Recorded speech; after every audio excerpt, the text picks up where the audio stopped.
अस्सलामुअलैकुम रहमतुल्लाहि व बरकातुहू।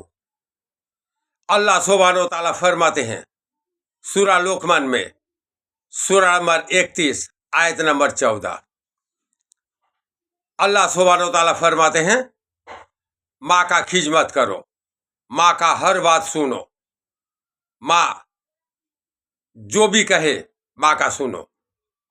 उसका फौरन बाद अल्लाह सुब्हानहू व तआला फरमाते हैं माँ अगर जद्दोजहद करने कहे, अल्लाह का अलावा और किसी का इबादत करने कहे, तो माँ का वो बात ना सुनो, लेकिन फिर भी माँ का खिदमत करो, फिर भी माँ का हर बात सुनो, अल्लाह का सिवा और किसी का इबादत ना करो।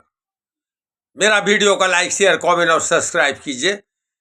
फेसबुक अकाउंट को लाइक शेयर कमेंट और फॉलो कीजिए। अल्लाह हाफिज।